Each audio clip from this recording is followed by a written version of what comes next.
You need to turn night into day. I know you're leaving, I wish you could stay. But there are more important things in life.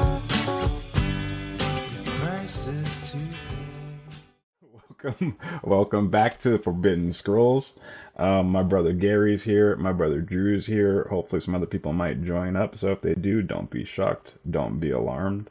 I want to paint a picture in your guys' mind. Imagine being in like ancient Egypt or like ancient Sumeria, and you're a little kid growing up, and you're seeing all the priests walk around, and they're talking about some crazy mystic demons or truths, and they keep this truth locked away behind in some deep dungeon that no one has access to, you know? And you wake up one day and you're a little kid, and for some reason there's a huge festival one time a year. And this is the only time of year where the priests leave their posts and go interact with the people, and they get festive. And you as a little kid watch them leave their posts and sneak in behind them. You go deep into the dungeon and you somehow open the door and open the treasure chest, and there it is. You see that forbidden scroll, that forbidden tablet that you should not be reading. That is the energy I'm trying to bring with this stuff, and that's the setting and the context I want you guys to have while going into it. So, welcome to the podcast. Hope that picture was cool.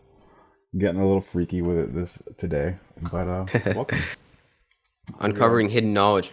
Yeah, there it is. Uncovering the hidden alien knowledge. Because today we're talking about alien interview. I think if you guys were tuning in before, we already talked about this. It's a interview from 1947 from the famous Roswell incident.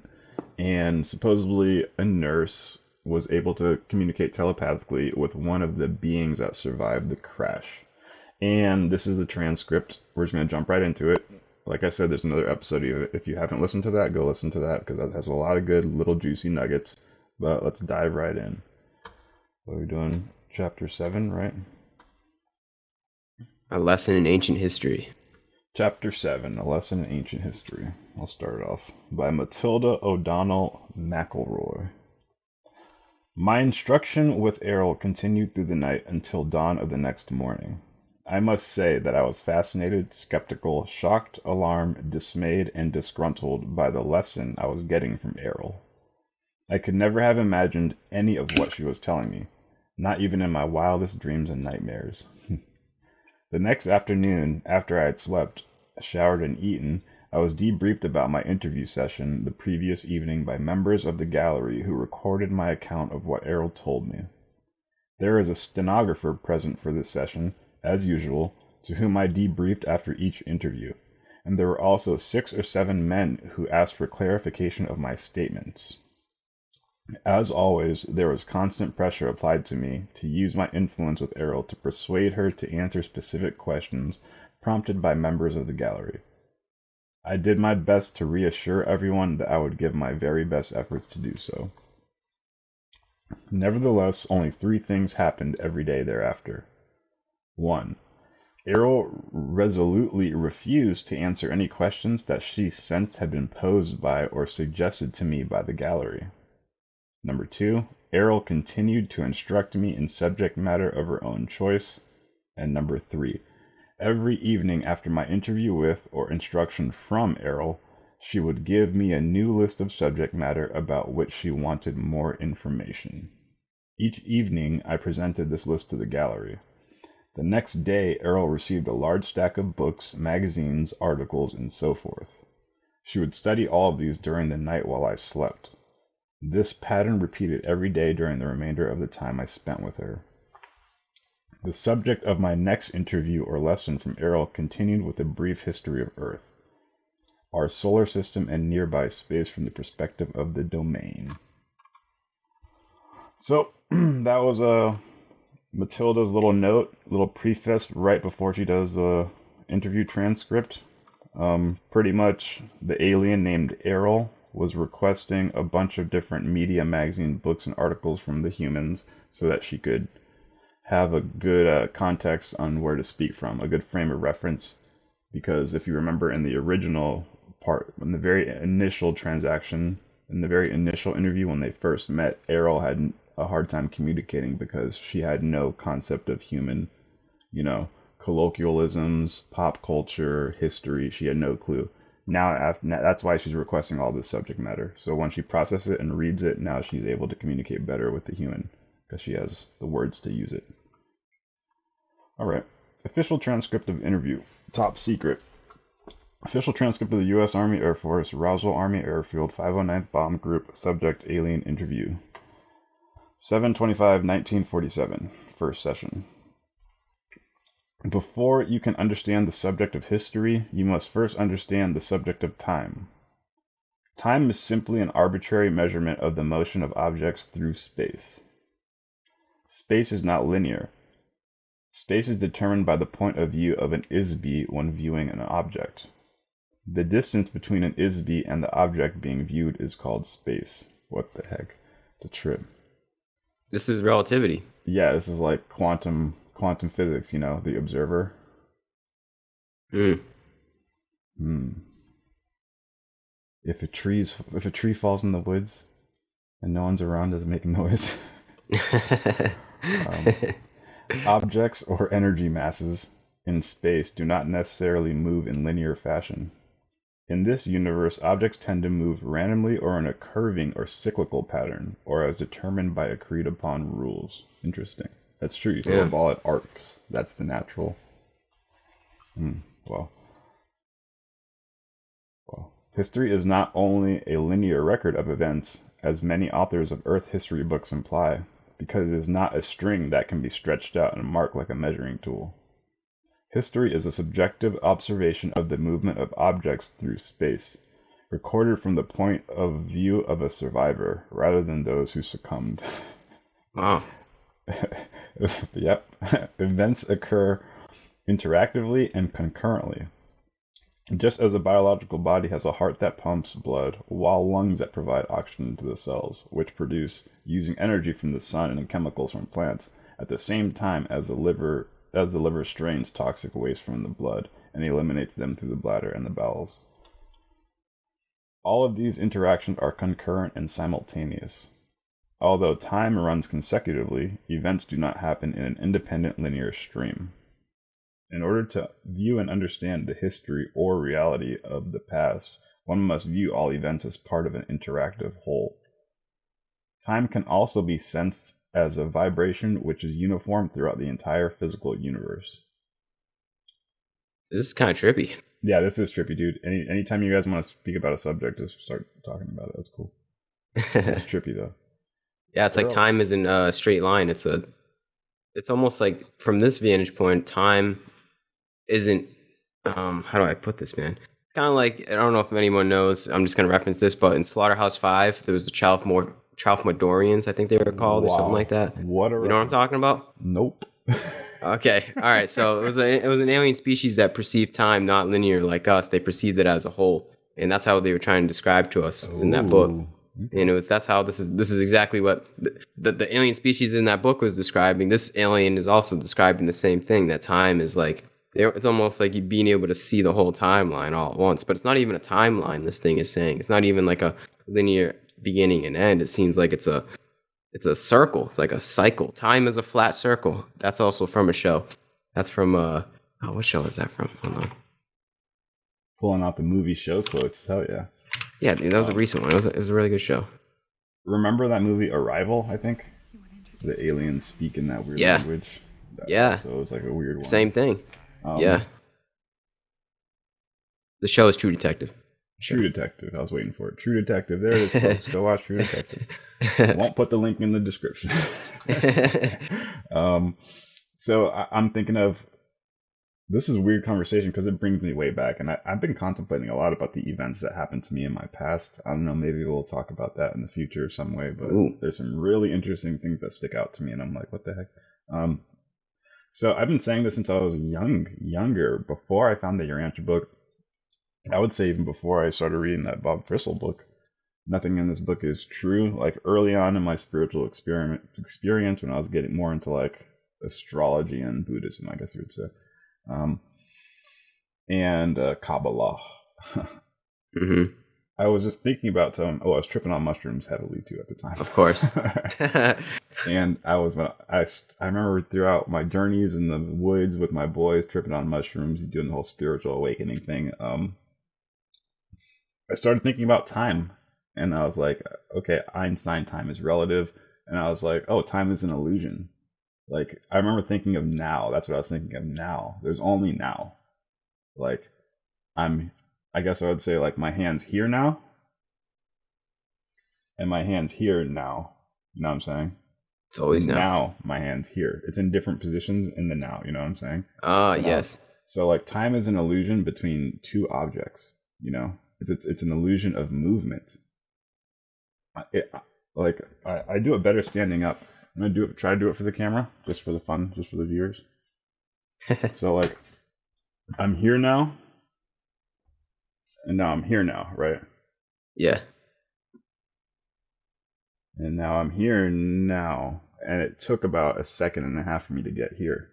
A second and a half, but I was always here now, you know? I could travel, if I took a plane to China and landed in China and got off the plane, I'd be in China now. But it took me X amount of hours to get to China, you know? Yeah. So time is an illusion of movement.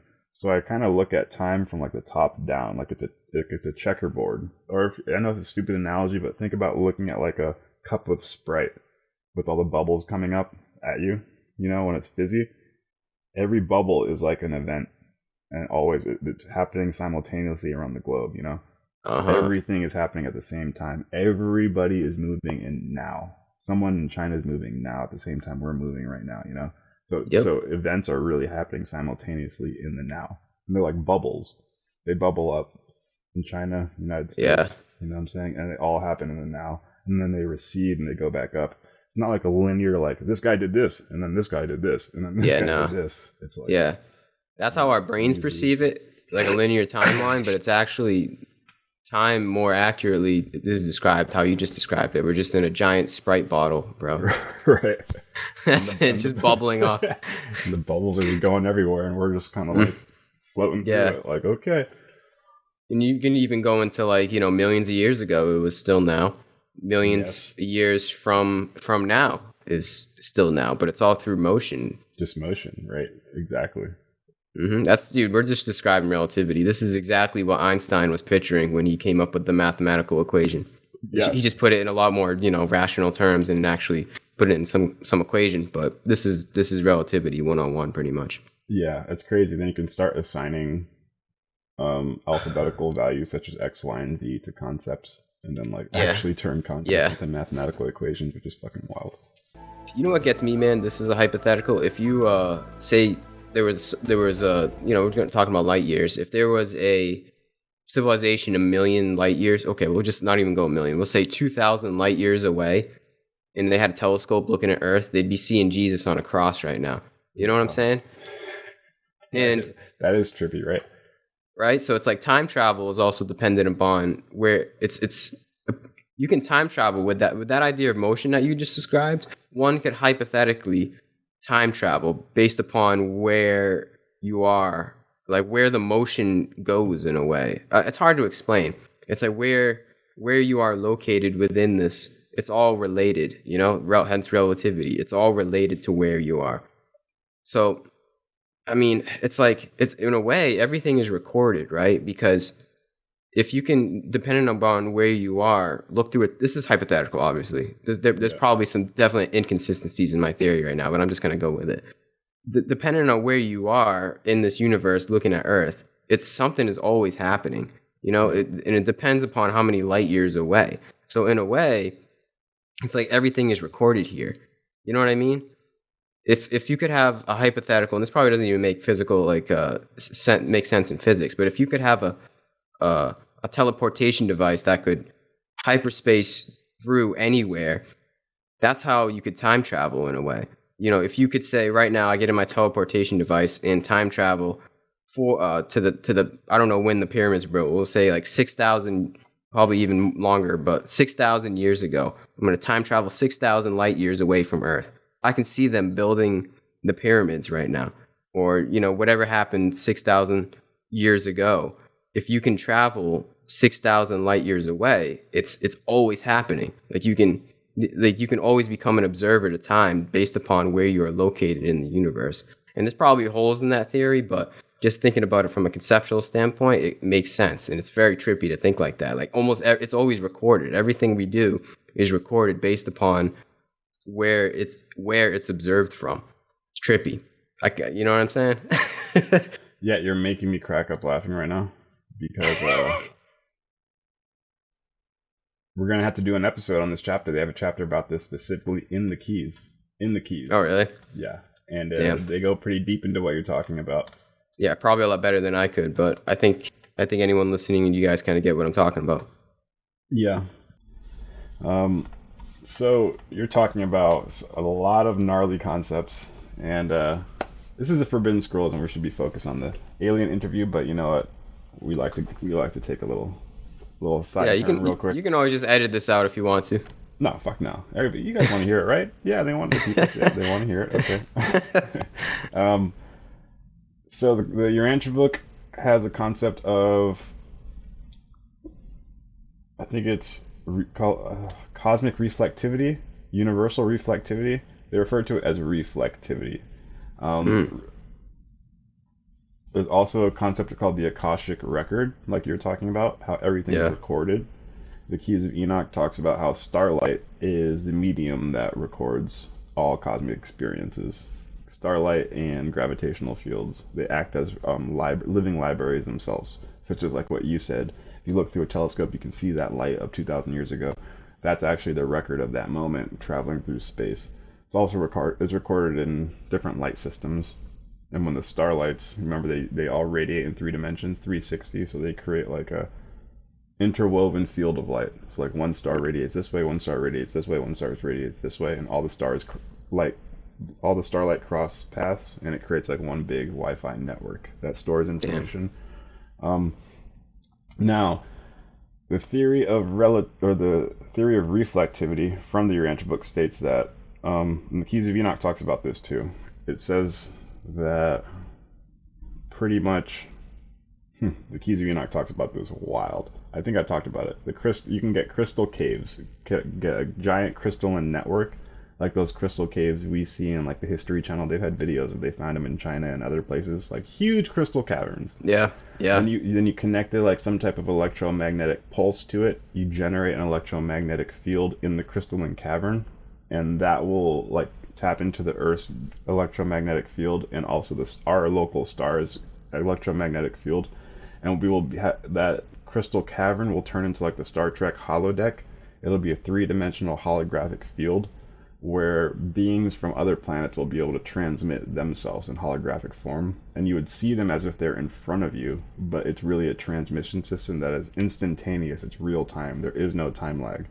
The Urantian book says that higher celestial beings usually tend to use this method of communication because it's a lot quicker than having to traverse the actual physical universe, because it does take time.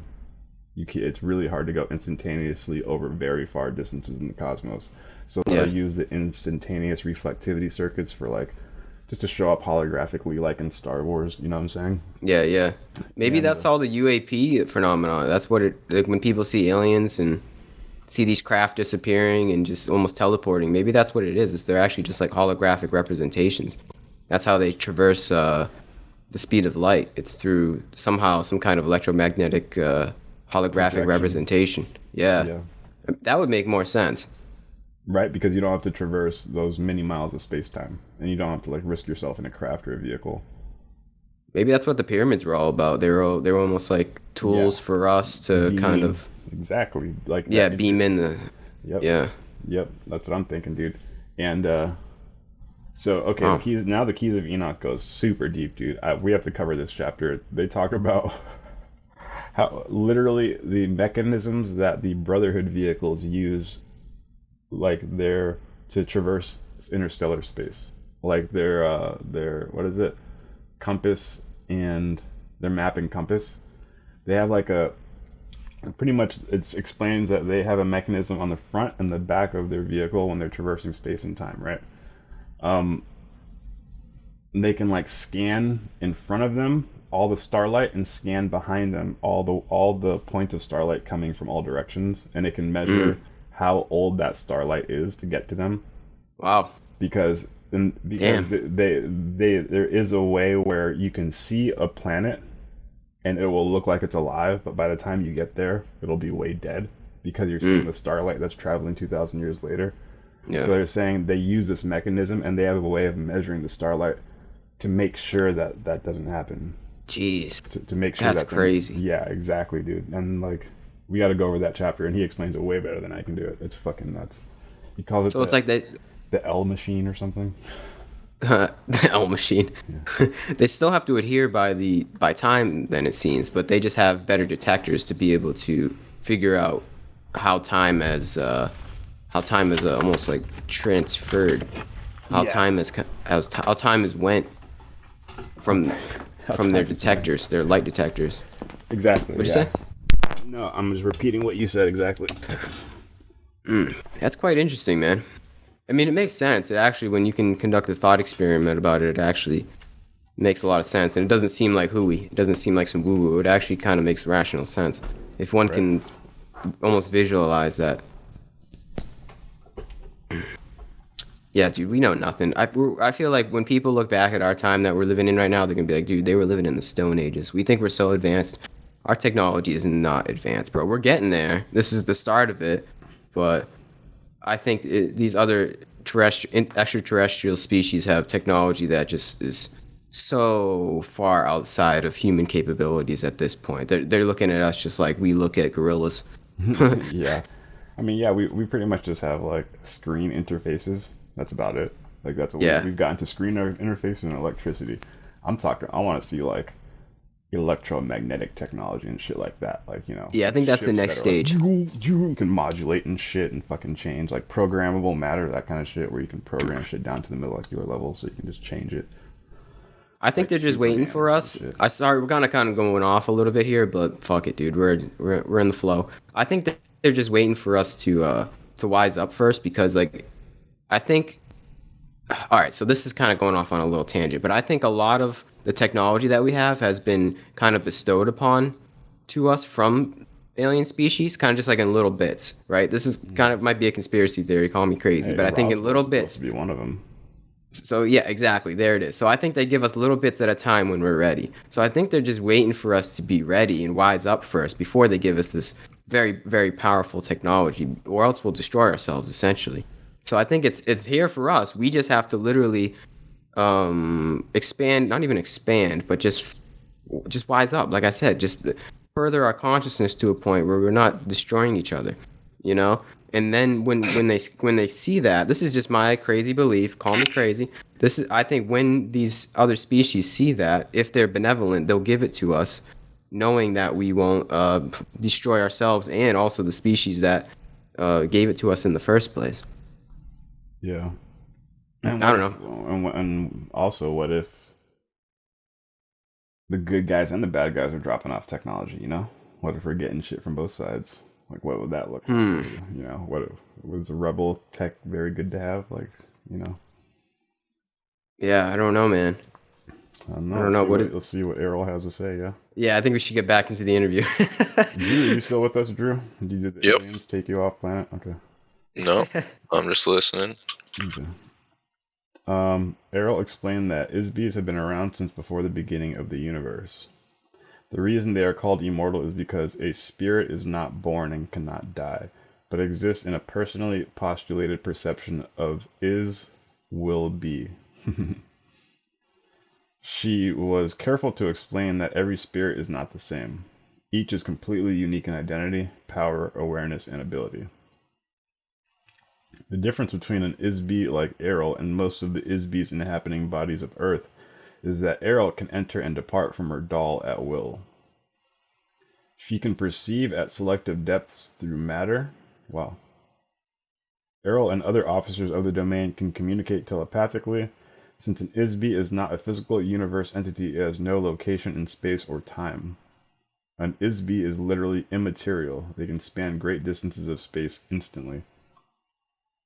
They can experience sensations more intensely than a biological body without the use of physical sensory mechanisms. An ISB can exclude pain from their perception. Airl can also remember her identity, so to speak, all the way back into the dim mists of time, for trillions of years. She says that the existing collection of suns in this immediate vicinity of the universe have been burning for the last 200 trillion years. The age of the physical universe is nearly infinitely old, but probably at least 4 quadrillion years since its earliest beginnings. That's pretty old. Yeah, that clashes with science. It's a lot older than what science says. Time is difficult. Time is a difficult factor to measure as it depends on the subjective memory of ISBs, and there has been no uniform record of events through the physical universe since it began. As on Earth, there are many different time measurement systems, defined by various cultures, which use cycles of motion and points of origin to establish age and duration. The physical universe itself is formed from the convergence and amalgamation of many other individual universes, each one of which were created by an ISB or group of ISBs. The collision of these illusory universes commingled and coalesced and were solidified to form a mutually created universe. Because it is agreed that energy and forms can be created but not destroyed, this creative process has continued to form an ever-expanding universe of nearly infinite physical proportions. Before the formation of the physical universe, there was a vast period during which universes were not solid, but wholly illusionary. You might say that the universe was a universe of magical illusions which were made to appear and vanish at the will of the magician. In every case, the magician was one or more ISBs. Many ISBs on Earth can still recall vague images from that period. Tales of magic, sorcery, and enchantment, fairy tales and mythology speak of such things, although in very crude terms. This is crazy, man. It sounded like this whole life is like a giant DMT trip. You know what I mean? It's like, I don't know. This is like really, this is weird. Yeah, I'm taking it as speaking from the thought adjuster's point of view, because the thought adjuster has been around since forever. Mm-hmm. And that's in us now, and I guess that's our true identity. And once we fuse with it and tap into it, we'll be able to access its experiences from back to the beginning of itself. We haven't really tapped into it yet. She's claiming that she has the ability to, which is interesting. But yeah, the thought adjusters were around since before the physical universe, so that makes sense. Oh, it's like goes beyond the confines of rationale, man. This is pretty trippy. Yeah, we'll put in some links in the bottom for the definition of a thought adjuster, but it's pretty much a fragment from the source. The source existed at one point in time in ancient history. It existed by itself before the physical universe existed, and then it decided to create the physical universe. That's putting it in layman's terms. So there are beings and entities that existed before the creation of the actual physical material universe that we live in now. And the light source inside of you, the glowing ball, the overself, the thought adjuster, the guru, the Buddha, the guide that's inside of you, that is part of the source. So technically speaking, that part has existed since before the physical universe, which is what Airl, I think, is alluding to right now. And maybe it's just like before in our point of view, but it's actually simultaneous in the thought adjuster's point of view. You know what I mean? It probably transcends the time of the quadrillion years, and it's actually simultaneous from the thought adjuster's this higher vantage point. But to us, it seems like before, but the thought adjuster, it's actually, there is no before. It's before and after are the same thing. Instant, yeah. Yeah. I think about that too. Yeah, from the Trinity's point of view and the creation of the universe, it must have felt like a trillion years before the physical universe, but that's arbitrary. It probably was just like that.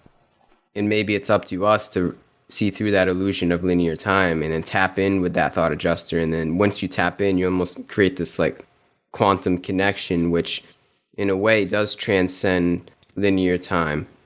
If that, it's hard to convey, but it's like once you tap in a way to that essence within you, that you're also tapping into going through time, and that connection is what bridges the gap. if that makes sense. But in turn, you realize that there really is no gap to be bridged in the first place. It's trippy. It's trippy. Oh man.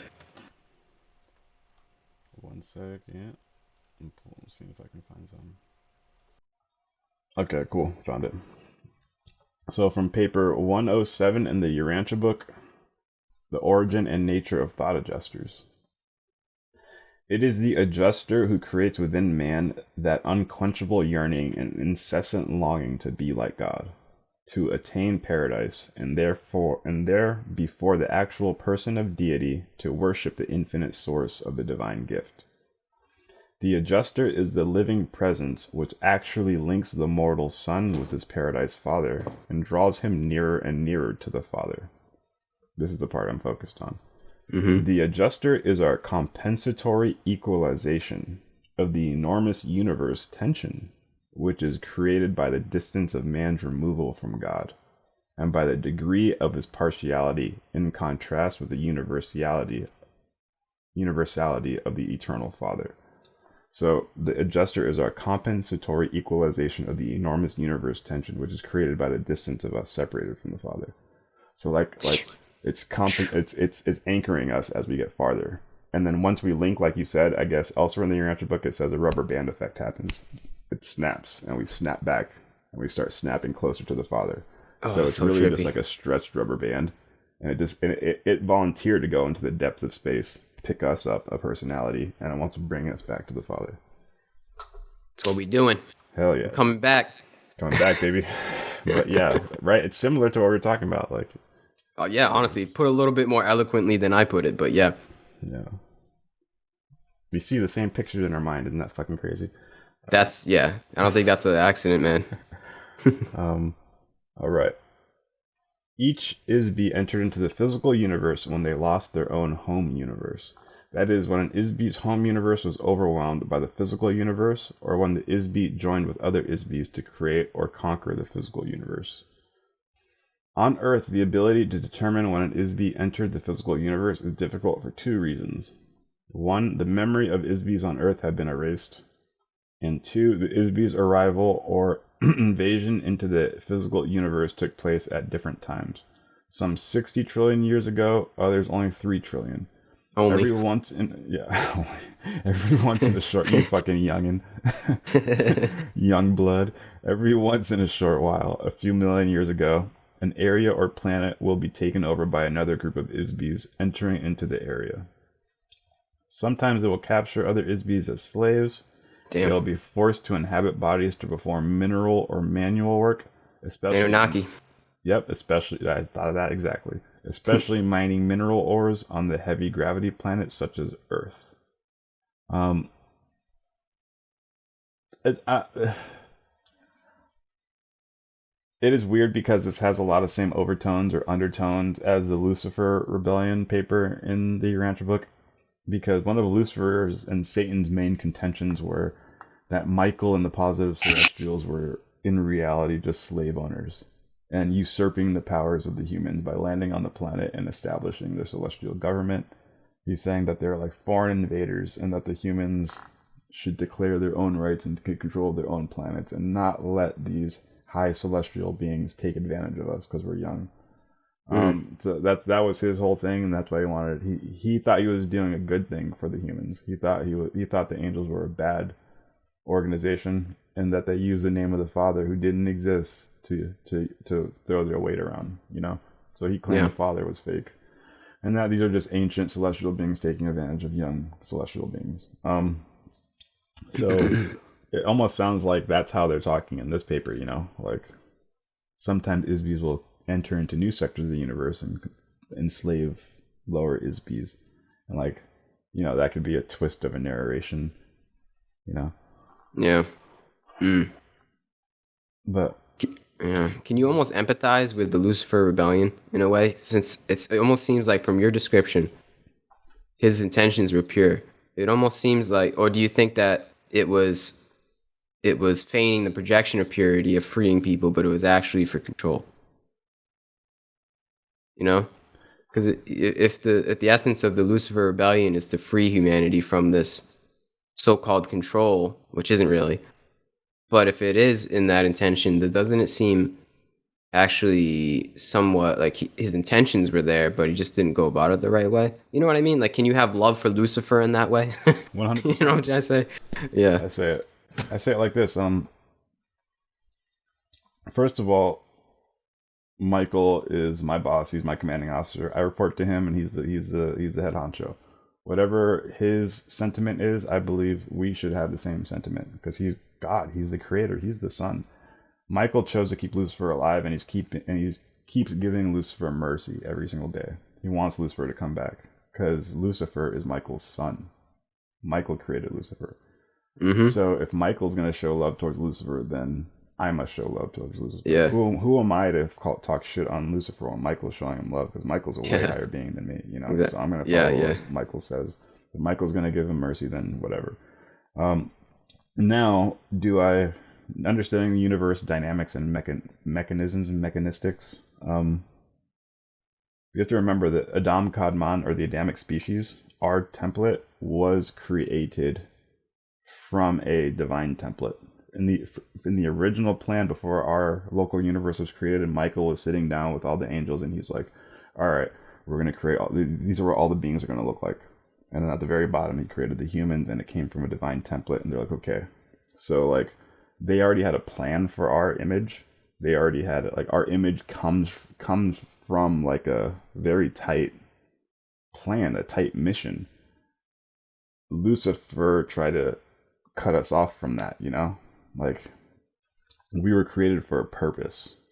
We were created to fill a specific need in the universe. We were created by super high celestial beings to do a certain purpose.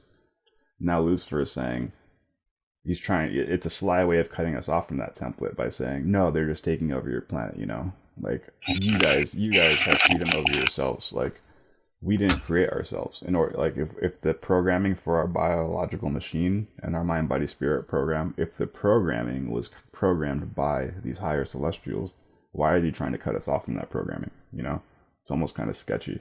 Does he not want us to become what we truly are destined to be? Because I guess we're extremely powerful beings. And that's why Lucifer wants to capture us, because he knows how powerful we are.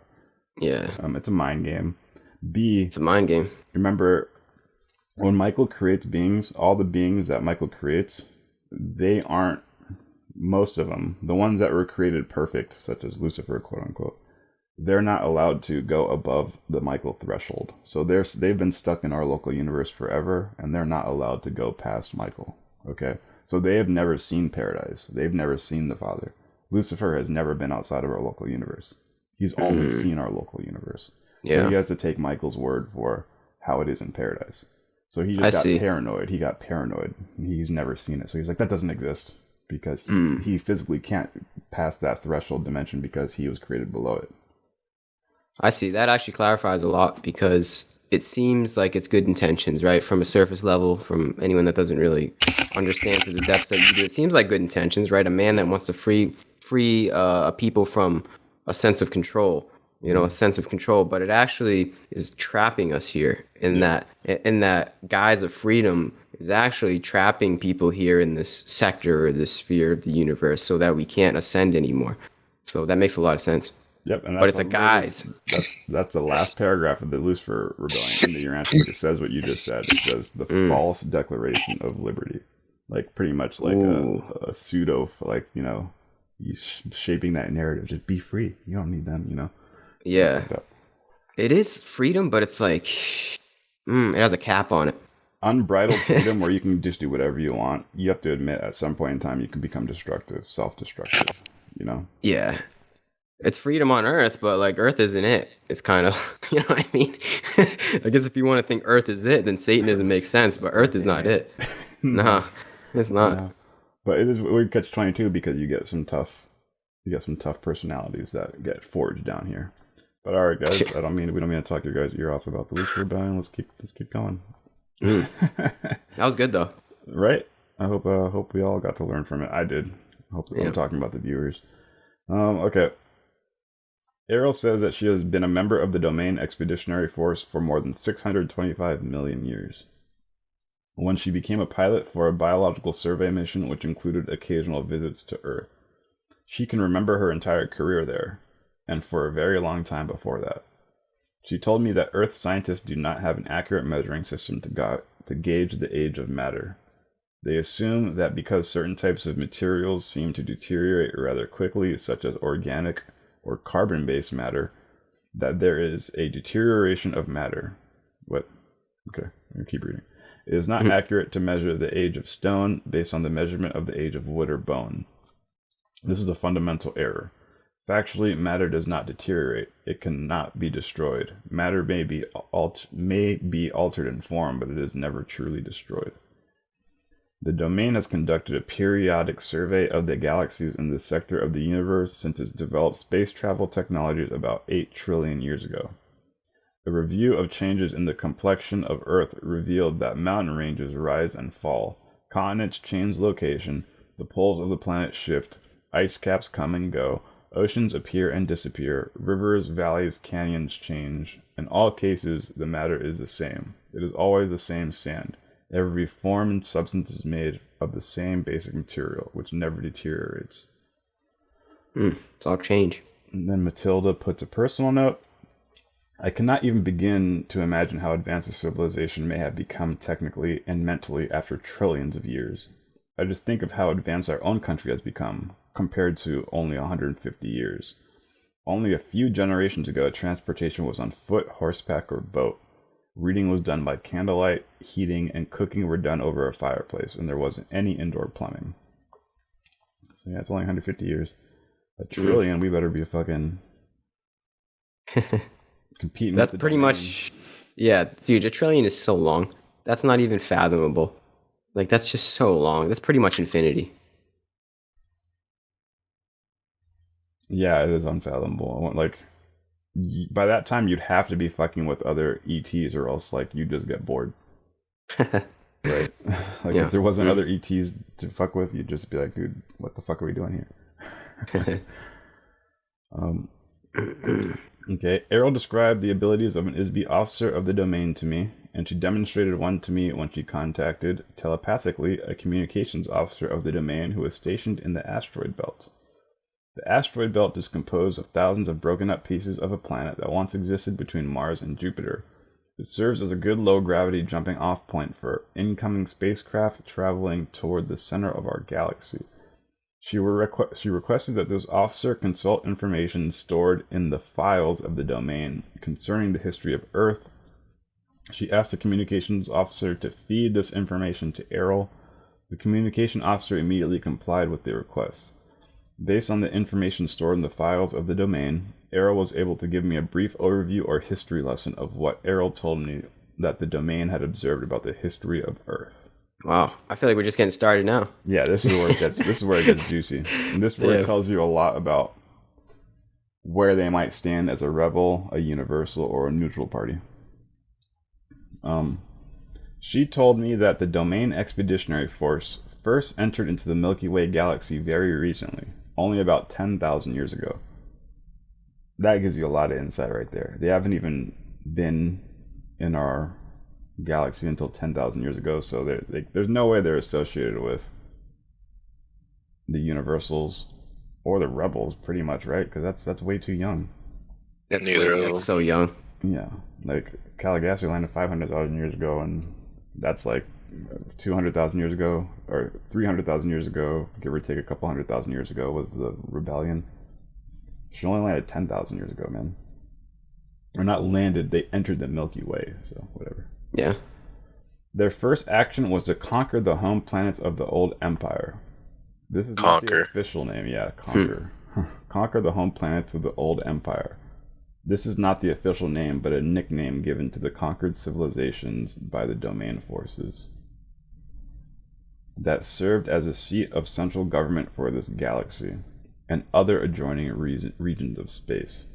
These planets are located in the star systems in the tail of the Big Dipper constellation. She did not mention which stars exactly. The Keys of Enoch states a lot about that, I think. I think Big Dipper he refers to as rebellious entities, rebel strongholds, which is interesting. We got to do more research though, because he starts naming out in the Keys of Enoch like who belongs where.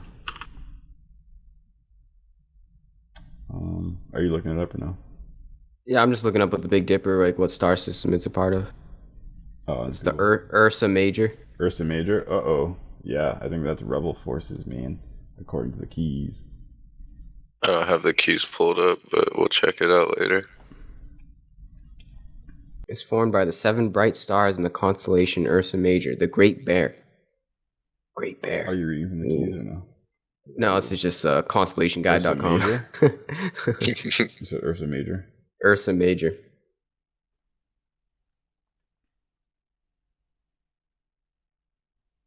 Yep, I was told. It was in the introduction when he meets Master Ophin and Enoch. I was told how those who govern the power upon the earth are those who have fallen from higher heavens and now indwell the stars known by Earthman as Ursa Major. Damn. From this threshold gate, they control one of the major entrance points into our local system from higher heavens. Ooh, interesting connection. So they're over here. What's up, Taylor? What's up, Taychilla? Saw you sneak in through the back door.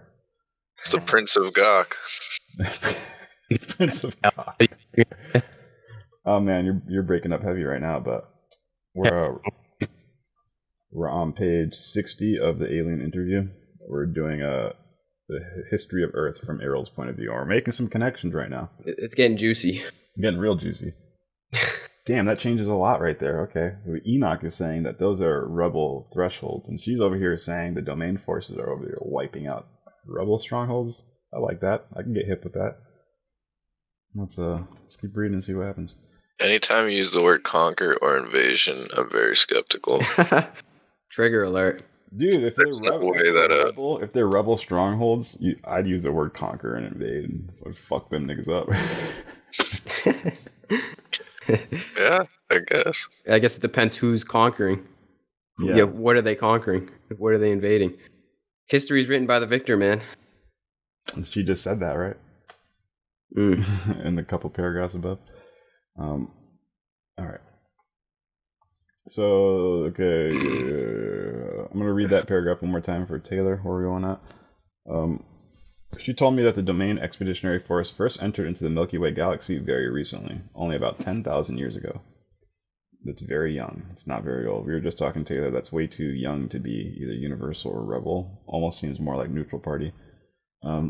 Their first action was to conquer the home of the planets of the Old Empire. This is not the official name, but a nickname given to the conquered civilizations by the Domain forces that served as the seat of central government for this galaxy and other adjoining regions of space. These planets are located in the star systems in the tail of the Big Dipper constellation. She did not mention which stars exactly. So then I went to the Keys of Enoch and we searched the Big Dipper because he explains that Ursa Major and the Big Dipper is the same thing. He explains that in the Big Dipper and Ursa Major, that's a rebel stronghold. And it says, yep, I was told how those who govern the power upon Earth are those who have fallen from the higher heavens and now indwell the stars known by Earthman as Ursa Major. From this threshold gate, they control one of the major entrance points into our local systems from the higher heavens. So, yep. It's all coming together. It's all coming together. Ursa Major, Ursa Minor, Polaris, and Thubane. Those are bad guys. Fucking interesting. The baddies. Alright. So the plot thickens. About 1,500 years ago, about 1,500 years later, the Domain began the installation of bases for their own forces along the path of invasion which leads towards the center of this galaxy and beyond. About 8,200 years ago, the Domain forces set up a base on Earth in the Himalaya mountains near the border of modern Pakistan and Afghanistan. This was a base for a battalion of the Domain Expeditionary Force, which included about 3,000 members. It's the Hindu Kush, bro. I think literally that's what they were talking about. Is that why we invaded Afghanistan? Yeah. Dude, probably. Who knows, man? Looking for the Domain stronghold. They set up a base under or inside the top of a mountain The mountaintop was drilled into and made hollow to create an area large enough to house the ships and personnel of that force. An electronic illusion of the mountaintop was then created to hide the base by projecting a false image from inside the mountain against a force screen. The ships could then enter and exit through the force screen, yet remain unseen by Homo sapiens. That's crazy. What did you just call me? Shortly after they settled there, the base was surprised by an attack from a remnant of the military forces of the old empire. Ooh, interesting. Unbeknownst to the domain, a hidden underground base on Mars operated the old empire, had existed for a very long time. The domain base was wiped out by a military attack from the Mars base, and the ISBs of the domain expeditionary force were captured. You can imagine that the domain was very upset about losing such a large force of officers and crew, so they sent other crews to Earth to look for them.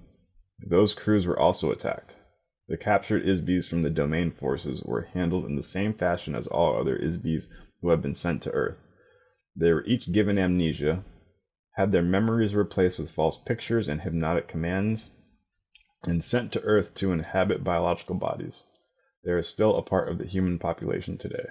That's crazy. That's wild, dude. I don't even know what to say about that. That's pretty wild. That's some X-Men shit right there. Some fucking Starseed. Not X-Men. Trap personality shit. I was talking about Men in Black, but yeah. I'm still here, cute. Yeah, somebody want to pick up for a second? Yeah, I can.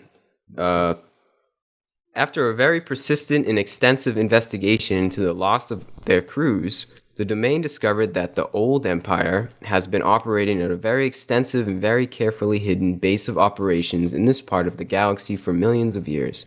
No one knows exactly how long. Eventually, the spacecraft of the old empire forces in the domain engage each other in open combat in the space of the solar system. This is wild. I'm curious to know what year this happened. Oh, actually, I think it says in the next paragraph. According to Airl, there was a running battle between the old empire forces in the domain until about 1235 AD. That's actually really interesting, man. So it's at the same time the Crusades were happening and shit like that. We got when this. Did that painting happen? Remember that painting? That shows all those things in the air fighting each other from the medieval times. Is this like a Renaissance painting? Yeah, a Renaissance painting. You don't remember that? Oh, the War in Heaven you talking about? Literally the War in Heaven. That's what it's called. That's I was looking this up last night. What? This is crazy, man. I was literally looking this up last night. It's in the Book of Revelation. Is that what you're talking about? Oh, I'm trying to find it. Oh, it's this one. Aliens over Nuremberg. 1561. Oh. Damn it! That was in 1561. Never mind. Well, dude, think about the War in Heaven. It's described by angels being led by Archangel Michael against those who led by the dragon. This is almost literally describing that, just using different terms. It's just there's some parallels, it seems. I think the War in Heaven, they just gave us a year of when this solar system battle happens, that's the War in Heaven was more like 200,000 years ago, according to Urantia, the Lucifer War. Yeah, I was about to say it was more than 200,000. They're saying after Jesus' death, 1231 AD. That's pretty recent. It's very recent. I don't think it's connected to. It's just I don't think it's connected. It's only connected to the Lucifer rebellion because the old empire, I think, is connected to that. Well, this is World War II in heaven. No, I don't think this is in heaven, though. I think it's just in time-space. Well, there was something going on. It'd be Cosmic War II, you mean, not World War II. Yeah, that's what it seems to me. Is there was a bad and good. It's fighting. So, because they're Star Wars. Yeah. They're talking about spacecraft in open combat, but the War in Heaven, the philosophical War in Heaven, that the angelic rebellion was a war of ideas and ideologies, and how to run the system. So this is like a literal, resource battle, 3D bodies, spacecrafts. Anyway, maybe what if that's how we see it? What if that's how we see it represented, how we talked about a little earlier? It's it's represented holographically to us through spacecraft, but to these guys that transcend time and space and physicality, it is more so of a thought war. It's more so of like So idealistic thing. Airl, she can do that. She can be an ISB without a body, but she's using a body. And so I don't think she's describing a holographic projection of a war. She's like actually in a physical body in a spacecraft. And so she's not like, I mean, sure, maybe I don't know her intentions here, but this sounds like a literal battle in their time-space adventures. For actual material, space material. Because they're trying to yeah, because that's what they're doing. That's what they're doing on Earth. They're expanding and they're trying to have like this as part of their domain. So like physical Earth. It's not just like a spiritual thing. And also, what's kind of funny is like this could be a possibility. I'm not saying, I just like throwing shit out there. Maybe the universals and the positives they don't want to get their hands dirty. They don't like war and combat. So they hired the domain, the neutral party, to come in here and wipe out the fucking rebels. The domain is like, they have a history of military conquest. They're not bad, but they're not good. But they're like, okay. Michael's like, hey, open up the gates, let them in. Let's have them wipe out the rebels. I don't know, man. Mercenaries, maybe. I don't know. Ultimately, we don't know, but I think we should keep going. Yeah. About 1,000 years, is that where we were at? I think so, right? Are we there? Yes, sir. Yeah. About 1,000 years later, the old Empire base was discovered by accident in the spring of 1914. That's interesting. That's at the start of World War I. 1911 was when we got the first Urantian book paper. Ooh, yeah, that's weird. The discovery was made when the body of the Archduke of Austria was taken over by an officer of the Domain Expeditionary Force. This officer, who was stationed in the asteroid belt, was sent to Earth on a routine mission to gather reconnaissance. The purpose of this takeover was to use the body as a disguise through which to infiltrate human society in order to gather information about current events on Earth. The officer, as an ISB, having greater power than the being inhabiting the body of the Archduke, simply pushed the being out and took over control of the body. See, that's sketchy. Yeah, dude. Yeah. However, this officer did not realize how much the Habsburgs were hated by feuding factions in the country, so he was caught off guard when the body of the Archduke was assassinated by a Bosnian student. The officer, the ISB, was suddenly knocked out. Wait, hold on a second. So this is saying World War I is coinciding with... Yeah, the Archduke Right, Franz dude. Ferdinand that got assassinated to start World War I was a domain officer who pushed out Archduke Franz. Yeah, I don't know. A little much. I mean, all right, let's just keep going. Yeah.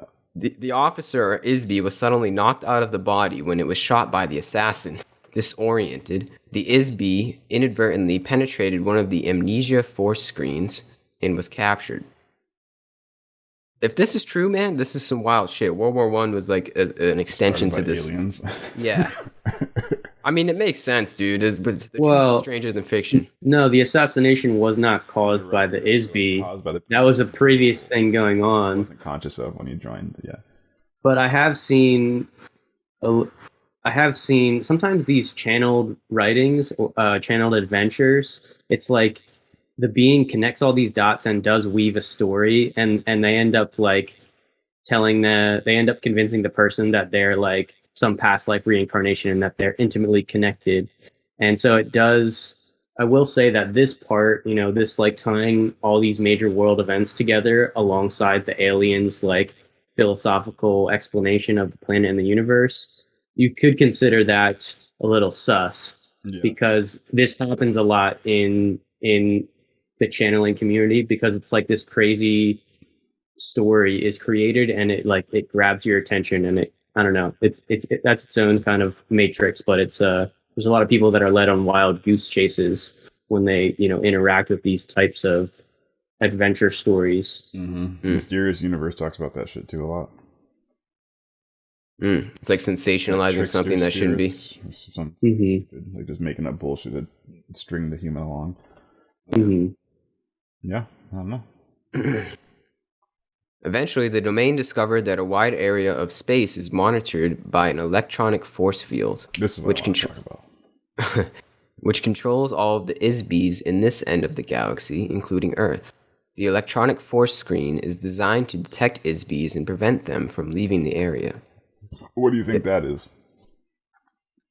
So I'm rereading this right now. I'm already like having like not second thoughts, but I'm adjusting my point of view. Last episode, I was dead set on this motherfucker is a rebel. You know. Now I'm entertaining the possibility it could be a neutral party, but from the old point of view, or these things are rebels, right? Let's say that Airl's a rebel, the domain is a rebel force. The electronic force field, could that possibly be like quarantine? You know. Could that possibly be a measure of the planetary quarantine due to the Lucifer Rebellion? And remember, the Urantian book says that the second Lucifer rebelled, the sovereignty of Norlashadek seized control of Urantia. Remember? So it wasn't even like the highest up seized control. Like only the local Norlashadek constellation system, the constellation father, moved in and seized control of Urantia and quarantined it. That didn't come from a higher level of Salvington. It came from the Norlashadek level, which is very interesting. Yeah, but they don't say that you're quarantined after mortal death. But they do. Specifically lay out an ascension process.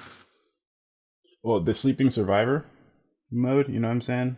Like, that keeps you on the planet, or if you don't have enough, Urantia basically kind of presents that everyone falls into the sleeping survivor category. I think there's some room in between when you go unconscious, but yeah, this force field thing, I think it could be a mixture.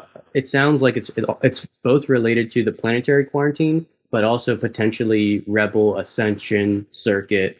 So they could have said pieces, yeah, and so that's a good thing to point out. Is like, is this the higher ups part of the quarantine, just making sure the soul sphere is like sort of contained, or is this a rebel force screen that's sort of forcefully reincarnating or capturing souls or something?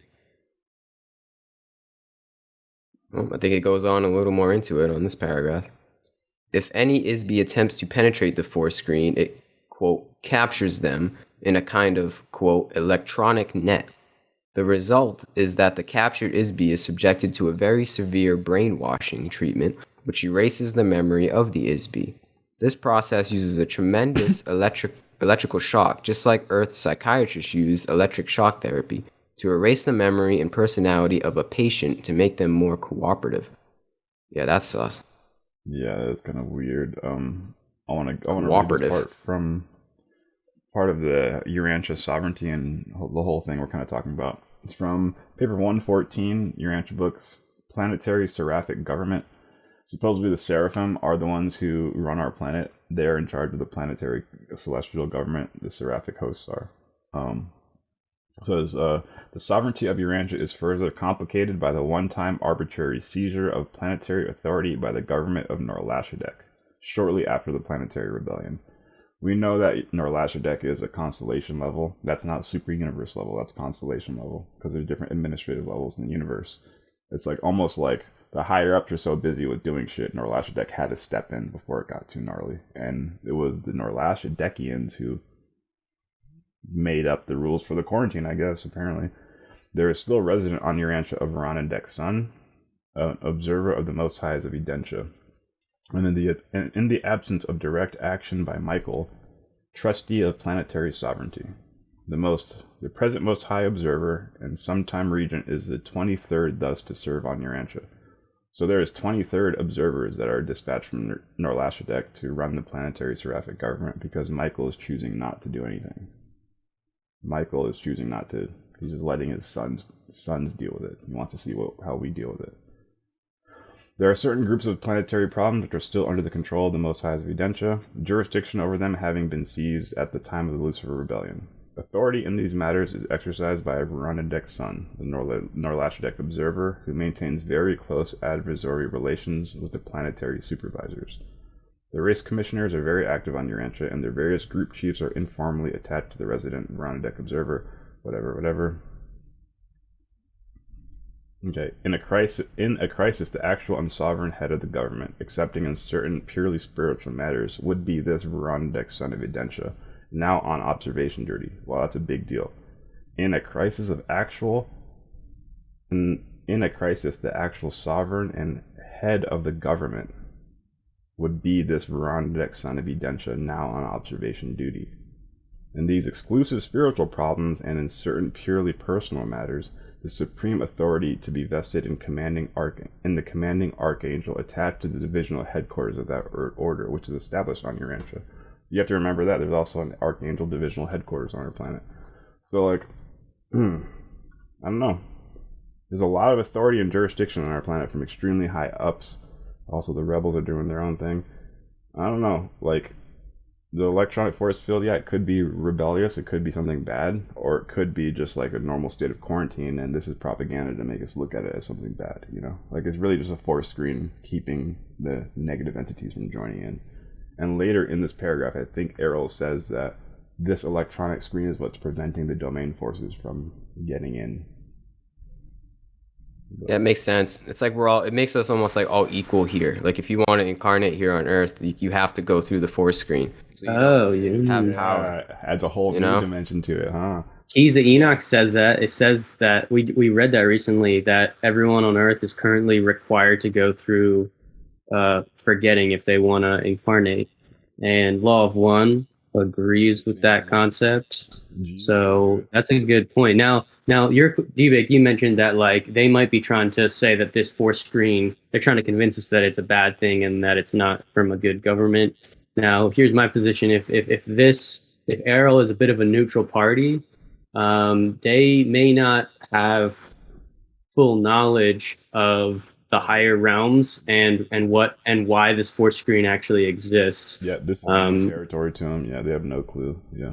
So yeah, to them, they just see that like they see it, but they also say it's very hard to get to the source of they can't find how to stop it. They can't find it. So it would make sense if the force screen was coming from an angelic level, because that's like that's like top level view on time space reality, which is what the domain is mostly doing in. They're in like 3D time space and then the astral realities, which is like when they're without a physical body. But then on top of that is like angelic, fifth dimension, whatever you want to call it. Dimension blue avians. Yeah. Of course, yeah. Of course, them. Every day. All right. Yeah, it's interesting, man. It's definitely interesting to say the least. It seems negative, like, oh, we're all gonna forget who we are, but then it actually might just be like a defense against us being subverted. Yeah, from an angel point of view, and if you live forever, it's really not a big deal. You're like, they're just gonna exactly. Get over it in a bit. yeah, exactly. It's like needed. Yeah, like stop. You Earthlings getting so sensitive. All right, you want to keep going? Yeah, want me to read, or Taylor, you down to take over? Yeah, let's do it. All right. On Earth, this therapy uses only a few hundred volts of electricity. However, the electrical voltage used by the old empire operation against ISBs is on the order of magnitude of billions of volts. This tremendous shock completely wipes out all of the memory of the ISB. The memory erasure is not just for one life or one body. It wipes out all of the accumulated experiences of a nearly infinite past, as well as the identity of the ISB. That has a lot of consequences. The shock is intended to make it impossible for the ISB to remember who they are, where they came from, their knowledge or skills, their memory of the past, and ability to function as a spiritual entity. They are overwhelmed into becoming a mindless, robotic non-entity. After the shock, a series of post-hypnotic suggestions are used to install false memories and a false time orientation in each ISB. This includes the command to return to the base after the body dies, so that the same kind of shock and hypnosis can be done again and again and again forever. The hypnotic command also tells the patient to forget to remember. What the domain learned from the experience of this officer is that the old empire has been using Earth as a prison planet for a very long time.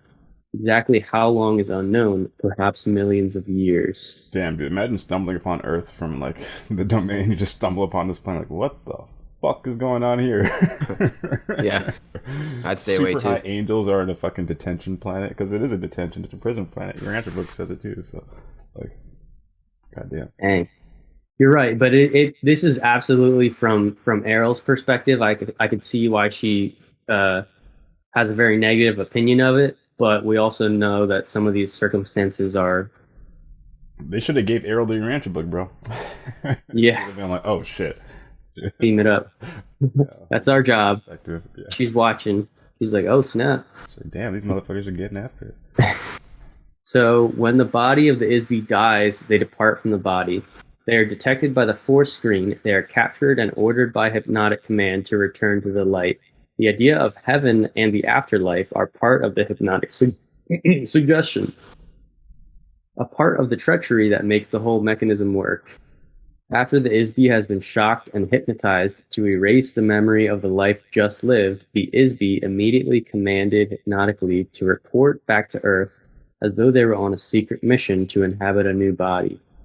That's kind of cool. But also not cool.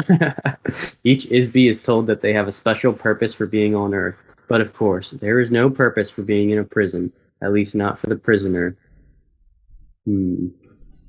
That's heavy. Any undesirable ISBs who are sentenced to Earth were classified as untouchable by the Old Empire. This included anyone the Old Empire judged to be criminals who are too vicious to be reformed or subdued, as well as other criminals such as sexual perverts or beings unwilling to do any productive work. Space communism? Space commies. An untouchable classification of ISBs also includes a wide variety of political prisoners. This includes ISBs who are considered to be non-compliant free thinkers or revolutionaries who make trouble for the governments of the various planets of the Old Empire. Of course, anyone with a previous military record against the Old Empire is also shipped off to Earth. A list of untouchables includes artists, painters, singers, musicians, writers, actors, and performers of every kind. For this reason, Earth has more artists per capita than any other planet in the Old Empire. Untouchables also include intellectuals, inventors, and geniuses in almost every field. Since everything the Old Empire considers valuable has long since been invented or created over the last few trillion years, they have no further use for such beings. This includes skilled managers also, which are not needed in a society of obedient robotic citizens. Anyone who is not willing or able to submit to mindless economic, political, and religious servitude as a tax-paying worker in the class system of the Old Empire are untouchable and sentenced to receive memory wipeout and permanent imprisonment on Earth. The net result is that an ISB is unable to escape because they can't remember who they are, where they came from, where they are. They have been hypnotized to think they're someone, something, sometime, and somewhere other than where they really are. The domain officer who was assassinated while in the body of Archduke of Austria was likewise captured by the Old Empire force. Because this particular officer was a high-powered ISB, compared to most, he was taken away to a secret Old Empire base under the surface of the planet Mars. They put him into a special electronic prison cell and held him there. Now, quick note, this kind of matches with some of the astral barriers that people talk about. If you ever heard of people trying to visit like the White House or Area 51 and running into force energy screens, force field barriers, guards, it sounds very similar to the electronic force fields that Airl is talking about. And a little note on why I think she's using the word electronic is that electronic is not necessarily meaning computer binary as we have it. It's like on the electron level. So this is also kind of why I call, the astral body the electron body, because I think it's closer to like, some sort of energy cloud that is in a similar shape as your physical body, but like it's still not even fully detectable just by electromagnetivity. It's like one level up, but I think that is why she's using the word electronic. And like personality itself doesn't really have an energy form, and from Urantia we get great descriptions of how the personality is instantiated within like a mind-body an energy matrix. And the Keys of Enoch talk about the Adam Kadmon, the type of higher man that our bodies were sort of formulated and emulated from. And basically, our body system is capable of supporting a personality and like a mind. So we are sort of instantiated within that. But then there's also questions like, where does where's long-term memory held? And so those are some of the things I'm thinking about when talking about electronic force fields. Mm-hmm. And another thing to think about is in the Urantian book, it states cryptically in specific spots, and it says it's flat out, like the rebel staff, they were in physical bodies and they died here, but they were also restricted here. It doesn't really specifically state what happens to them after they die. These are high celestial beings. Do you think they're just straight into sleeping survivor, or maybe they have more of a celestial energy to reincarnate, possibly? They just don't state it, you know what I'm saying? From paper 67, Planetary Rebellion, 6733, the traitorous prince marshaled the disloyal midway creatures and other groups of rebel personalities and organized them to execute his bidding, while Van assembled the loyal midwayers and other faithful groups and began the great battle for the salvation of planetary staff and other marooned celestial personalities. It says that elsewhere in the Urantian book too, a lot of student visitors were stuck here at the time of the rebellion. It only mentions it, but it doesn't talk about it very much so. So what happened to these beings who were marooned and trapped here at the time of the rebellion due to the Norlashudet quarantine? What happened to them? Are they still alive? What happened to the staff after they died? What happened to the staff's children, because they mated and they had serious children, like all that stuff. So what happens to them? All right. Fortunately, this domain officer was able to escape from the underground base after 27 years in captivity. When he escaped from the old Empire base, he returned immediately to his own base in the asteroid belt. His commanding officer ordered that a battle cruiser be dispatched to the coordinates of the base provided by this officer and to destroy that base completely. This old Empire base was located a few hundred miles north of the equator on Mars in the Cydonia region. Although the military base of the old empire was destroyed, unfortunately much of the vast machinery of the ISB force screens, the electroshock amnesia hypnosis machinery, continues to function in other undiscovered locations right up to the present moment. The main base or control center for this mind control prison operation has never been found. So, the influence of this base or bases are still in effect. There it is right there. Yeah. Interesting. Yeah. I could see how, if you're like, if you're not savvy to the cosmic organization, floating around space, rolling upon Urantia, this could kind of look like a fucked up, mind control prison planet.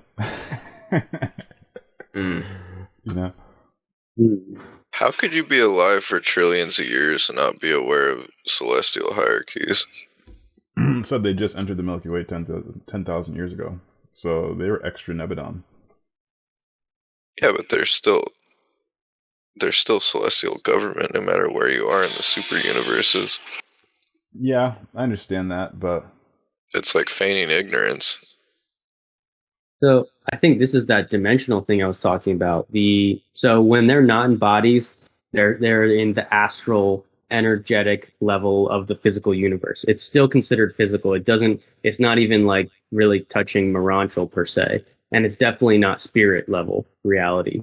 So you can look, bodies decay in like 100 years, but like energy forms exist for like millions of years. So what I'm picturing is that this is like a civilization that's like in the mid-tier level. They're between physical and Moranchal. And so they might be living for trillions of years and still learning lessons and going into the physical, into the densest part of the physical. But that doesn't mean that they know or work with the angelic hierarchies, who is the next level up. The angels are like in between the spirit level of reality and the Moranchal level. And they're working to get the planetary humans to like spiritual consciousness. Yeah. There's levels to this. Levels to this? Yeah, superimpose that on top of the concept I was just talking about, that like Nebadon and then there's another local universe right next to Nebadon. The beings in this universe call it Avona because that is one of them. Avona or Anova, I forget. I think it's Anova, whatever. I'm gonna say Wolverang because there's another one called a Wolverang per Urantia book. So Wolverang and Nebadon next to each other. They probably have totally different words, totally different languages, totally different cultures, totally different customs. You know, but their Michael and our Michael are boys, right? That's the only connection to those two universes. I'm sure trickling down through their universe, they have never heard about the Urantia or the Lucifer Rebellion because we're in a different fucking local universe. They're worried about what's happening in Wolverang. Now imagine they have the ability to traverse and hop into Nebadon, you know? They're not going to have direct communication with the higher up Celestials and the Angelics because they're coming from their universe. They don't really know how shit's going down, and they're just... Maybe Earth's the first thing they stumbled upon, because we know that Earth is on the very outskirts of Nebadon. So that could be the first one you enter when you're entering our space, you know? You stumble upon this, like, what the fuck is this?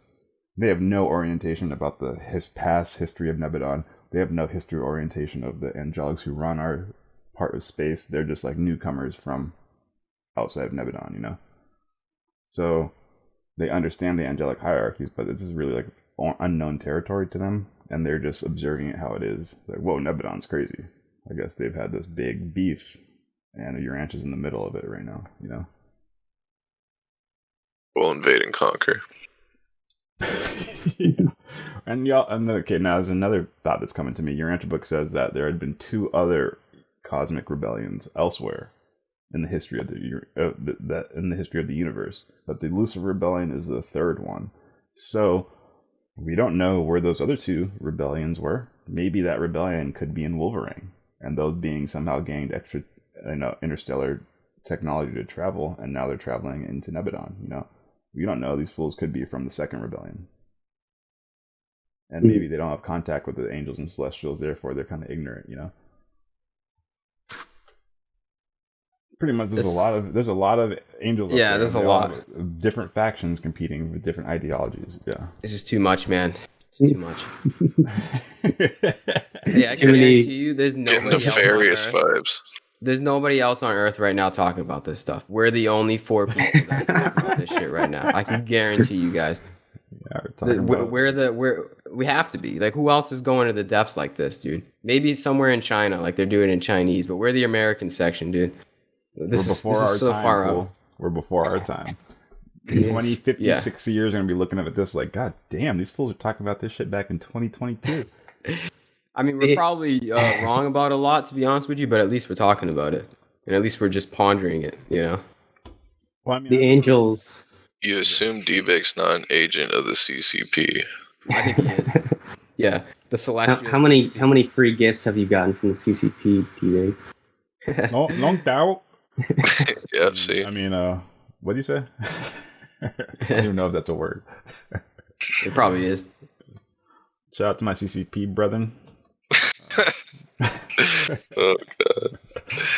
Shout out to Winnie the Pooh. Oh, shit. You guys can see the nefarious sides to the old empire and this domain, though, right? Like, neither side seems like it's... They both sound non-universal. Don't seem very progressive to planetary progression. They could care less. Yeah, they seem very much like material beings. There's levels, like we said. I'm knocking any domain or old empire gray out with a freaking Louisville Slugger, dude. I'll go fuck. I'm taking no chances. You say you're old empire, motherfucker. Pretty much, dude. That's what Travis Walton tried to do when he was abducted. That's why they abducted him. She talks about that in here. That's also wild. Travis Walton too. We got a lot of concepts to fucking go over, dude. We got content for days, baby. I can't wait till we're in the fucking... Alright, I'm not gonna... Let's just finish. Keep going. Penthouse suite made of Crystalia, Morantia fucking crystals. Wake up. Knock on Gary's door. Wake the fuck up, dog. What? I'm already gonna be up. His door. Wake the fuck up, fool. We got an episode. We'll beam it down. Alright, here we go. The domain has observed that since the old Empire space forces were destroyed, there is no one left to actively prevent other planetary systems from bringing their own untouchable ISBs to Earth from all over this galaxy and from other galaxies nearby.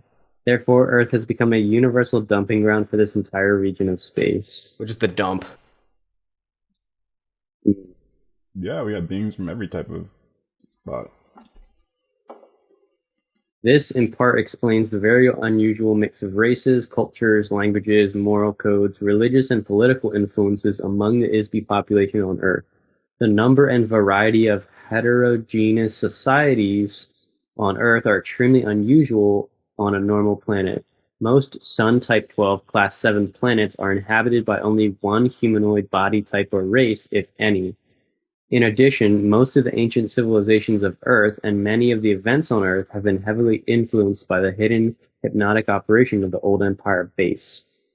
So far, no one has figured out exactly where and how this operation is run, or by whom, because it is so heavily protected by screens and traps. See, that's interesting how they talk about like most planets are only inhabited by one humanoid body type or race, if any. Mhm. And we know that Urantian is the only planet where all 7 colors appeared from the same family at once, you know? Mhm. Usually the red man appears for 500,000 years, then the orange man comes from the red man, roams the earth for 500,000 years. Yellow man comes from orange man, roams the earth. And they keep mixing with each other, so they're kind of like one color until they get to the very end, you know? As opposed to all appearing at once, and it's like, oh shit, we are all the colors at once, you know? Yeah, I but do they don't think- say it. It's because it's a dumping ground. This is like Scientology saying that aliens from is. different galaxies are dropped here, and that's why you have different languages, moral codes, and religions. Yeah, So- something like that. But I mean, that's like the staff and the Adamics too, right? Different aliens from different dumped here. Airl doesn't.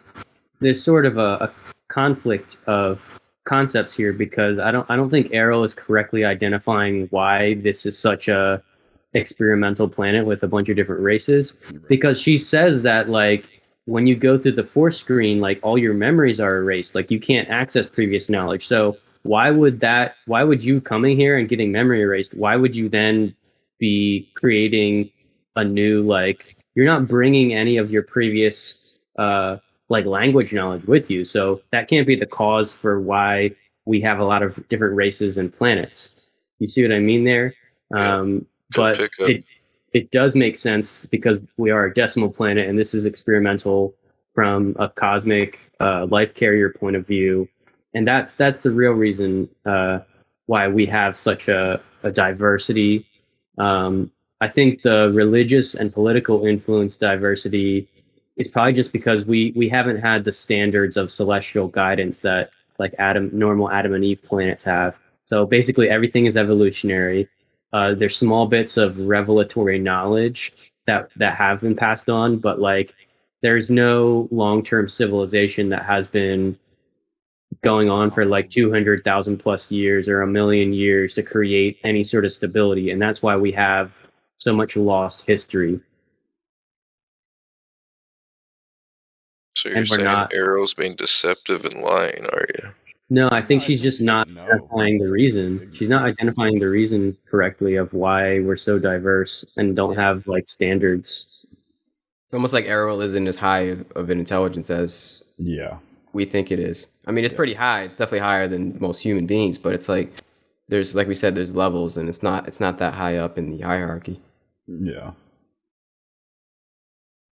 Who knows? Just close out the chapter. In addition, most of the ancient civilizations of Earth and many of the events on Earth have been heavily influenced by the hidden hypnotic operation of the old Empire base. So far, no one has figured out exactly where and how this operation is run, or by whom, because it is so heavily protected by screens and traps. Furthermore, there has been no operation undertaken to seek out, discover, and destroy the vast and ancient networks of electronics machinery that create the ISB force screens at the end of the galaxy. Until this has been done, we are not able to prevent or interrupt the electronic shock operation, hypnosis, and remote thought control of the old Empire prison planet. Of course, all of the crew members of the Domain Expeditionary Force now remain aware of this phenomena, at all times while operating in this solar system space so as to prevent detection and capture by the Old Empire traps. Mm-hmm. So do we have to go and destroy the mechanisms? Is it up to I us? wouldn't mind doing some recon parties, figuring out what these mechanisms are, but First we gotta figure out what they We are. gotta talk to some angels on this. yeah, yeah, and I mean, if the domain can't even find them, how the fuck are we gonna find them? Because we're the secret agents. We can barely get out of body and stay out for more than 30 seconds. I don't know, man. It's pretty trippy. Yeah, I mean, well, what do you think? What do you visualize these mechanisms as that are keeping us here in this force field? Like, what if you could think of what they look like? Yeah, they're like crystalline structures, some kind of pyramid structures. Because obviously, this thing is saying it actually is like some thing. I got a hypothesis. According to the Keys of Enoch and the Urantian book, mixing them together, and a little bit of the Bob Frisell, nothing in this book is true, and a little bit of the Law of One too. They all hint to that the angels, the seraphim, and the celestials are in a holding pattern around Earth, and they're projecting this force field screen, and it's actually being projected by members of the celestial organization and the seraphic government, but it's being projected at such a high dimensional level that the lower beings can't perceive where, like exactly what Taylor was saying. Yeah, so the force field's actually coming from celestial beings, which would be interesting, in a holding pattern. So it's not even. It's not physical. No. Well, it has a physical energy manifestation, but that's not the cause. It's caused from like a Morancho level, but it's sort of we only see the shadow. We basically see it as a person's shadow without seeing the person. We can't even recognize that the shadow that is actually a force screen projected by living beings. Yeah. Now, the connection that I just made was that we know a certain type of seraphim can actually carry a soul by calling and seraphing. What I forget how to say it. Seraphimed. And seraphimed, yeah, and this is actually how the angels transport souls to the higher spiritual worlds and traverse vast distances of space without the soul or the personality's energy form, gaining any sort of destruction or taking on any extra space energy that would be harmful to whatever energy matrix their identity is held within. So if angels can do that to transport souls, it sounds like they could also project a force screen around a planet that can keep souls from going past, a certain threshold. So, yeah, I don't know how we're gonna find it. Either the key speaks about it too. The key speaks about penetrating to move on to the next level through an electronic barrier. Mm-hmm. That keeps you circling back to reincarnation. Does the keys have the codes to unlock the gate? I think so. Yeah. Well, what's the codes, man? We need an antidote for the people. Anyone's watching this, be like, fuck, I'm in prison. Well, I mean, what do we got to do? You know what I mean? I think there's a solution to this. I don't think we're perpetually trapped in this prison. I think the goal of spirituality altogether is actually to, find your own Merkaba inside. It's really just like a self-exploration journey. See, they're mind fucking us by thinking it's a prison planet. I mean, it kind of is a detention sphere, but we're supposed to we break the barrier by building society, right? By showing them like we're killers, and the fucking force field will come down. So, I recently read Robert Monroe's second book. His first book was him having spontaneous out-of-body experiences and then proving that it was like a real phenomenon. His second book is like his next 10 years of experience, and he describes meeting these two like souls that are in energy bodies, and they're on like a cruise ship mission to Earth, and they have like a narrator who passes out pamphlets, and they're like, "This is Earth," and they're yada yada yada yada yada. And one of these souls gets interested in Earth, and they're like drawn towards it. And they're told not to go. They're told that if they go down there, like there's a high risk that they'll be trapped basically by the planetary system, and that they'll be drawn in, and that they'll be like, hell yeah, they'll almost be enticed by the experiences happening there, that they'll be trapped and they won't get out. And so this soul goes down, and Robert Monroe, he's like watching them and interacting with them in his astral form. This soul goes down. This soul goes down to Earth, and like the friend is like waiting and waiting and waiting. And Monroe, this is a repeating experience. This isn't just one projection. He keeps going back in his projections and interacting with these two beings. And this one being has gone down to Earth, and the other one's waiting around for him.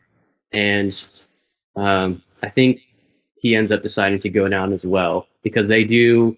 Monroe actually finds the being that went down to Earth, and he finds out that they incarnated. That's why they're not coming back, and they're like unconscious. And he tries to like talk to them on the astral level, but they're too far gone.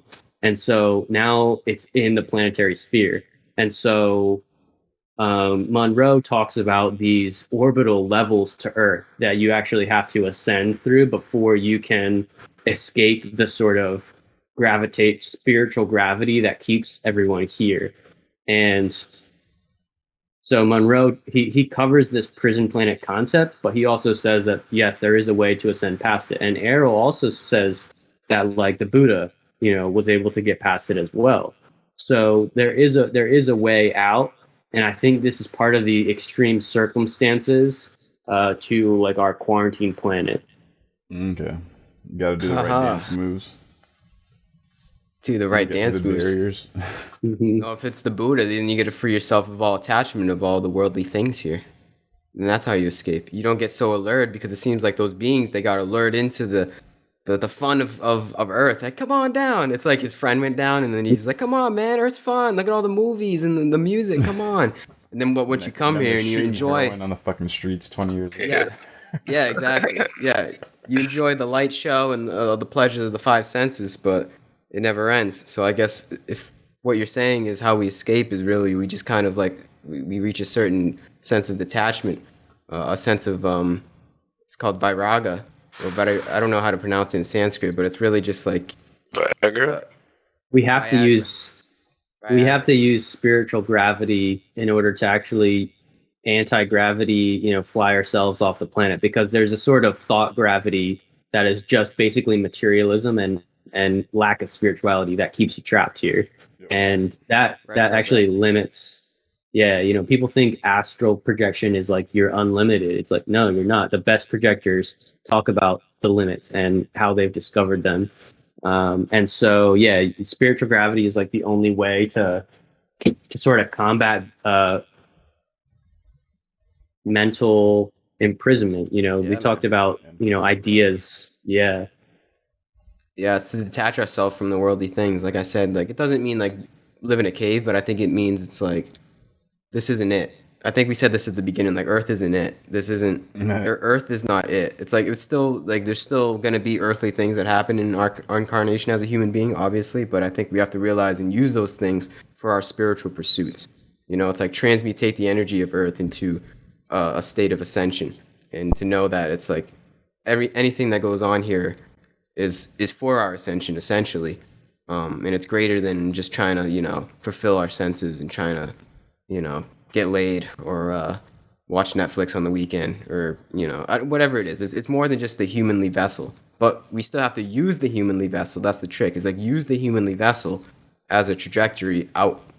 Just don't get sucked in. Don't get stuck at the humanly things. That's how I see it, at least. Especially when you described it as the Buddha. That's Buddhism 101, man. Described it as samsara. It's that finesse, that nuance, that not going too far one way. God is in the center. God is balance. The middle way, man. The middle way, the center path, not the left hand, not the right hand. But with that, that's what the Buddha preached. No, straight up down the center, right down the center. Kabbalah says the same thing. Not the left side of the sphere, not the right sphere of the tree of life, but the center part of the tree of life. That's God. But okay, so for everybody, thanks for listening to another chapter of the Alien Interview. If you want to join the discussions, message me directly. Send me an email if you want to join the Mind Body Spirit program, send me an email. If you haven't subscribed already, go subscribe. If you haven't checked out my brother Gary's YouTube channel, go check his out and go subscribe. Follow us on Instagram. All the information will be below. Until next time, bon voyage.